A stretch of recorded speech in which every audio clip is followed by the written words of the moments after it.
అందరికీ నమస్కారం. మన తెలుగు ఛానల్కి స్వాగతం. ఇప్పుడు మనం సమాపక అసమాపక క్రియల గురించి నేర్చుకుందాం. మొదటిది సమాపక క్రియ. సమాపక క్రియ అంటే వాక్యాన్ని పూర్తి చేసేది సమాపక క్రియ. సమాప్తం చూడండి. సమాపక క్రియ అంటే పూర్తి అర్థాన్ని ఇచ్చేది.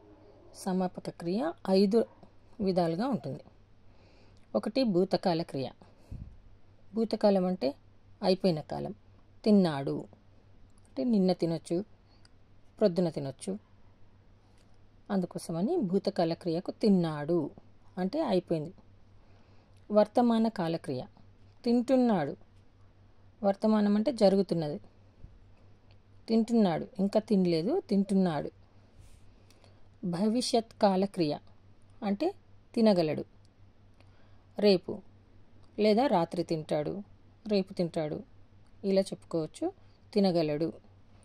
వ్యతిరేకార్థక క్రియ అంటే తినడు. తద్ధర్మ క్రియ. తద్ధర్మ అంటే తప్పకుండా తింటాడు. ప్రొద్దున కానీ, మధ్యాహ్నం కానీ, రాత్రి కానీ కంపల్సరిగా ఆకలి అవుతుంది, తింటాడు. అంటే తద్ధర్మ కాలం అని అంటే ఎప్పుడు ఉండేది. ఆకలి ఎప్పుడు వేస్తుంది, కంపల్సరీగా తింటారు. అందుకోసమని తద్ధర్మ క్రియ తింటాడు. రెండవది అసమాపక క్రియ. అసమాపక క్రియ అంటే వాక్యాన్ని పూర్తి చేయనిది. ఇన్కంప్లీట్ అంటే పూర్తి అర్థాన్ని ఇవ్వనిది. ఇవి 6 విధాలుగా ఉంటాయి. ఒకటి క్వార్ధకం. ఇది ధాతువుకు ఈ చేరుతుంది. క్వార్ధకం అంటే ఏంటిది? ధాతువుకు ఈ చేరుతుంది. అంటే తిని, వెళ్ళి, వచ్చి. అసమాపక క్రియ అంటే ఇంకా పూర్తి కాలేదు. తిని, వెళ్ళి ఏం చేశాడు? ఇంకా తిని, వెళ్ళి ఏం చేశాడు? వచ్చి ఏం చేశాడు? ఇలాంటివి క్వార్ధకంలో వస్తాయి. అంటే ఈ చేరుతుంది. చూడండి, ఇది టెట్కి, డిఎస్సికి కూడా చాలా పనికి వస్తుంది. 2 వ్యతిరేక క్వార్ధకం. ధాతువుకు అక చేరుతుంది. వ్యతిరేకం అంటేనే అర్థమవుతుంది. తిని అంటే తినక, వెళ్ళి అంటే వెళ్ళక, అలాంటి పదాలు దీంట్లో చేరుతాయి. అంటే దీంట్లో అక అనే పదము చేరుతుంది. చూడండి, వ్యతిరేక క్వార్ధకం. ధాతువుకు అక చేరుతుంది. తినక, వెళ్ళక, నడవక, చదవక ఇలాంటి పదాలు చాలా వస్తాయి. మూడవది శత్రర్థకం. ధాతువుకు చున్ చేరుతుంది. ధాతువుకు చున్ చేరుతుంది. చూడండి, తినుచున్, వినుచున్, తినుచున్, వినుచున్. శత్రార్థకానికి చున్ అనే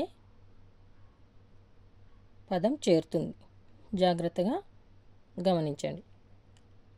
4వది తుమున్నర్థకం. ధాతువుకు అన్ చేరుతుంది.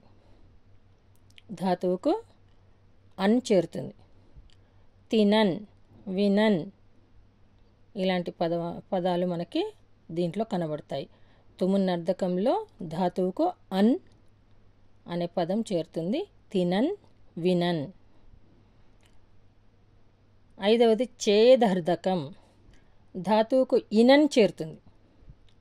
ధాతువుకు ఇనన్ అంటే తినినన్, వినినన్, చదివినన్, నవ్వినన్ ఇలాంటి పదాలు వస్తాయి దీంట్లో.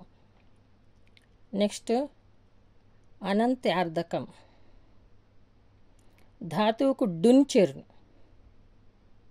తినుడున్, వినుడున్ ఇలాంటి పదాలు దీంట్లో చేరుతాయి. అనంతార్థకంలో ధాతువుకు డున్ చేరుతుంది. తినుడున్, వినుడున్ ఇలాంటి పదాలు వస్తాయి. గమనిక, క్రియకు మూల రూపాన్ని ధాతువు అంటారు. అంటే విను, తిను అలాంటి పదాలు వస్తాయి. వీడియో కనుక నచ్చినట్లయితే లైక్ చేయండి, షేర్ చేయండి, సబ్స్క్రైబ్ చేయండి, మర్చిపోకండి.